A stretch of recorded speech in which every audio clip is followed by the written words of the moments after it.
Bueno, aquí estamos demostrando que el cubano de dentro de Cuba se puede manifestar, puede opinar, puede decir lo que piensa, lo que siente y lo que quiere. ¿Que recibe presiones? Claro que reciben presiones. Pero hay cientos de supuestos opositores que utilizan las redes sociales para lamentarse, para llorar, para mendigar derechos y que no tengo agua, que no tengo corriente, que no tengo medicamentos. ¿Pero qué hacen? ¿Palabras? No. Una foto vale por 1000 palabras y un video vale por 10.000. Y aquí estamos, mira, ahí están los pensamientos, los carteles.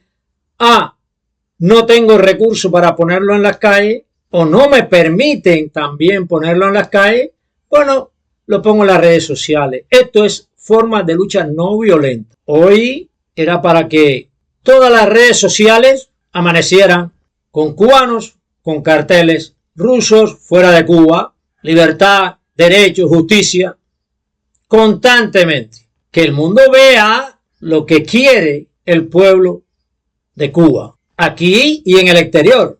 Y para entrar en más detalles, en 1962 se produjo la crisis de los misiles ocasionada por Cuba, por la egolatría de Fidel Castro, por su revolución. Y en algún momento le dijo a Nikita Khrushchev, entonces presidente de la URSS, le dijo, tenemos que lanzar un ataque nuclear sobre los Estados Unidos. Le sugirió eso a Nikita Khrushchev.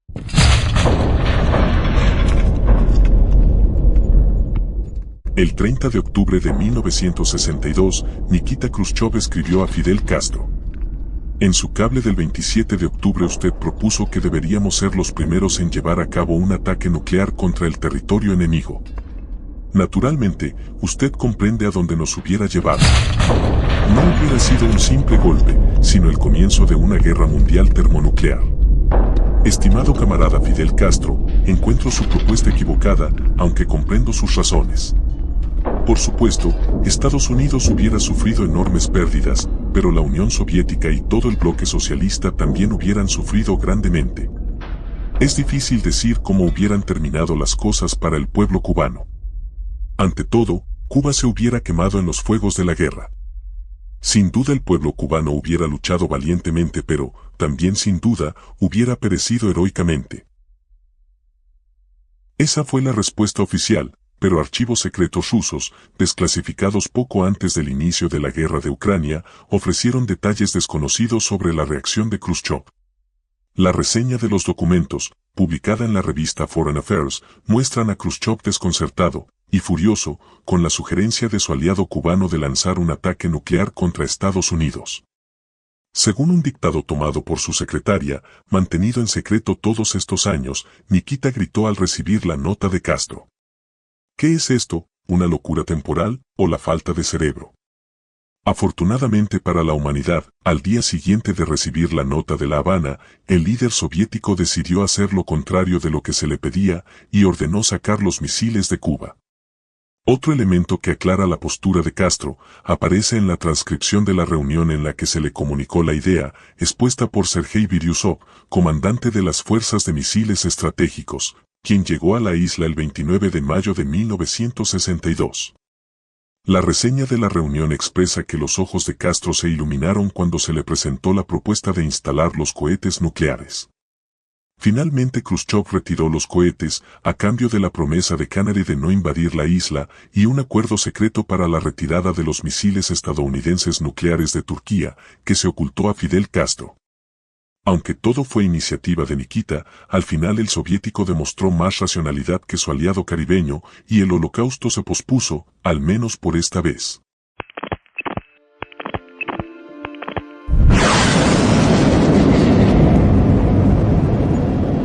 Para conocer más historias desclasificadas cubanas, suscríbete al canal y apóyanos compartiendo este video entre tus conocidos y con un like. ¿Hasta dónde llegaba su egolatría, su estupidez, su diabólico pensamiento? Su naturaleza de emperador del universo, por encima de cualquier daño que le pudiera hacer al ser humano. Como si los cubanos y los norteamericanos y los rusos no fueran también seres humanos. ¿Quién mente más enferma lanzar un ataque nuclear contra los Estados Unidos? Y Cuba a 90 millas. Desde luego, los rusos iban a sobrevivir, los norteamericanos también iban a sobrevivir, con afectaciones, pero iban a sobrevivir. Los que íbamos a desaparecer completamente de la faz de la Tierra éramos los cubanos. La isla de Cuba iba a desaparecer. Eso fue en 1962. Pero esa naturaleza guerrerista, diabólica, aún permanece hoy en la continuación del régimen castrocomunista implantado en Cuba. Y los rusos nos vuelven a utilizar como una posible arma contra los Estados Unidos. Desde luego, no creo que los militares cubanos sean tan tontos y sean tan inhumanos que llegado el momento permitan que eso suceda. Pero en la situación que está el mundo, al borde de nuevo de una guerra nuclear, puede ocurrir la hecatombe, donde nosotros los cubanos, los que están en el poder y los que no están en el poder, los generales y los que no son generales, los hijos de esos generales y los hijos de los que no son generales, los cubanos de dentro de Cuba y de Miami también, que no veo que protestan lo suficiente contra esta intervención, porque es una intervención. Cuba, a través de estos 65 años de revolución, ha sido utilizada por una gran parte del mundo, utilizada para beneficio de los países que lo utilizan. La Unión Europea se ha beneficiado con Cuba. Las Naciones Unidas se han beneficiado con Cuba. Venezuela, Nicaragua, Bolivia, África, Etiopía y otros muchos estados se han beneficiado con Cuba, sin importar la condición a la que sometan al cubano. Hoy los rusos nos vuelven a utilizar, pero para su beneficio, como punta de lanza contra los Estados Unidos. Que dicho sea de paso, los Estados Unidos también nos han utilizado a extremo. Que a todas esas puedo pensar que a los Estados Unidos no les conviene que se instaure en Cuba un gobierno democrático. Prueba de eso es que han obstaculizado constantemente el pensamiento y las acciones para la libertad de Cuba. Ahí tenemos los éxodos, las fronteras abiertas, la ley de ajuste y otras viles formas de robarnos las fuerzas sociales que necesitamos dentro de Cuba para compactar una oposición que sea capaz de condicionar al poder, al régimen, al castrocomunismo. Y hoy más que nunca se manipulan todas esas fuerzas sociales que necesitamos dentro de la nación para condicionar al régimen. Para muchos analistas, la culpa es del gobierno. No, la culpa es de nosotros los cubanos, que aceptamos las presiones del gobierno y mendigar derechos, mendigar una ciudadanía en los Estados Unidos y otras partes del mundo. No hay una convicción de patriotismo ni de valores nacionales. Si hay patriotismo y hay convicciones, creo que debemos aprender cómo luchar. No es hora de violencia, no es hora de armas, de forma pacífica. Hoy podían haber amanecido las redes sociales cubiertas de carteles como rusos fuera de Cuba. No queremos buques de guerra, queremos buques de comida, de medicamentos. Que por cierto, Rusia aprovecha esta cobertura de escasez de medicamentos en Cuba para intentar, porque lo que va a intentar no va a funcionar, intentar levantar dentro de Cuba la industria farmacéutica. A veces me asombra políticos versados de profunda cultura política, formados en universidades, abarrotada su mente de leer libros y estudiar la política internacional, se contentaron con decir: Díaz-Canel fue a Rusia, pero no le resultó. Fue en busca de petróleo y no trajo petróleo. ¿Cómo es posible que puedan opinar así tan descabelladamente? No, el presidente de Cuba sí cumplió el objetivo de lo que fue a conversar, porque todo lo que se ha conversado con Rusia interiormente y todos los tratados que se han firmado tienen que ver con el terreno militar. ¿Cuántas delegaciones militares rusas han visitado Cuba en los últimos tiempos después de la invasión a Ucrania? ¿Y cuántas delegaciones militares? Todo lo conversado y estas relaciones, en el fondo, tienen que ver con el terreno militar. Así como la relación con Venezuela, lo que sucede en Venezuela es diferente, porque en Venezuela por lo menos hay preocupación porque hay legalizados partidos políticos de oposición. En Nicaragua también, porque hay pequeño espacio democrático, pero existe. Con Cuba es diferente. Cuba es hacer lo que te digo y ya. Y como el pueblo cubano está acostumbrado a obedecer, y no por convicción, ni por principio, ni por ideología, está acostumbrado a obedecer sencillamente como obedecían los esclavos. Ya esto se ha hecho costumbre en los cubanos de dentro de Cuba, pero también en los de fuera. En esto influyen varios puntos, por ejemplo, el adoctrinamiento, la enajenación de la mente, la falta de información, todas las instituciones gubernamentales sometidas a la política gubernamental para controlar el pensamiento propio, el pensamiento diferente, la dependencia económica de todo dentro de la isla, de la economía estatal, porque no existe aquí adentro, no existe aquí dentro de Cuba economía privada, a no ser la élite gubernamental. Todo está centralizado a la política de gobierno y esa política de gobierno, a través de ella, se hace obedecer al pueblo por métodos pérfidos, de servidumbre, pero ya se ha acostumbrado al pueblo de Cuba al punto de que antes de reclamar un derecho se denigra, pierde la dignidad en el caso de que la haya tenido, se humillan, pierden la identidad, los valores, el patriotismo, todo eso deja de existir y se someten a la voluntad de la política gubernamental. Aplauden la mentira, aplauden las perversidades del régimen, a sabiendas que son perversidades y que atentan contra ellos mismos. En eso se ha convertido la vida de los cubanos. Un poco más los de adentro, pero los de afuera también tienen esa decadencia de valores sembrada dentro y cultivada además. Pero lo más preocupante es que aún la siguen cultivando. Los rusos fuera de Cuba sus barcos de guerra. No queremos más intervención rusa dentro de la nación. Pero esto se puede manifestar en un cartel. Como tenemos muy escasas posibilidades de hacerlo en la calle, lo pueden hacer de dentro de sus casas inclusive, de fuera de sus casas, de un lugar apartado, porque más del 90% de lo que supuestamente piensan diferente, y eso es el 90% del pueblo, tiene en sus manos un teléfono celular, acceso a internet y acceso a las redes sociales. Aunque se puede manifestar dentro de Cuba, pero ya que no tienen la suficiente capacidad o valor para hacerlo, lo pueden hacer a través de estos métodos y formas de lucha no violenta. Una imagen vale por 1000 palabras. No hay que escribir tanto en Facebook, en los grupos de WhatsApp.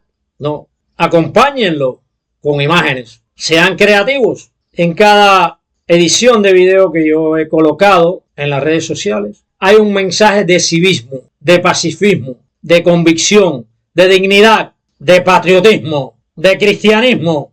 Ese mensaje yo sé que les resulta incómodo a muchos, porque aunque entienden el mensaje, no se atreven a ejercitarlo. Hoy es día 11 de junio. ¿Qué pasará mañana, día 12? Entrarán los barcos, supongo, no estoy seguro que sea mañana.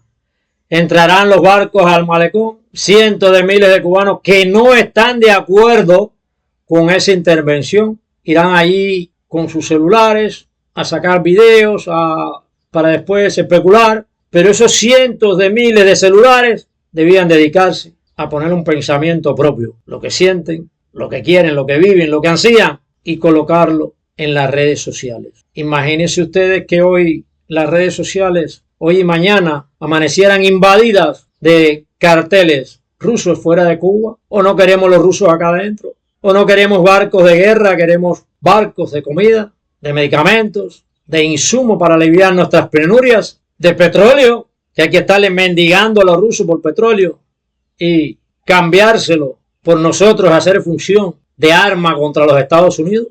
Entonces el mundo comprendería las violaciones de derechos dentro de Cuba y lo que quieren los cubanos: libertad, paz, armonía, justicia, respeto hacia sus derechos. Pero utilizamos las redes sociales para cientos de vanidosos pensamientos, de súplicas, de llantos, pero para exigir nuestros derechos y libertades con la decencia y el civismo requerido, pocos lo hacen.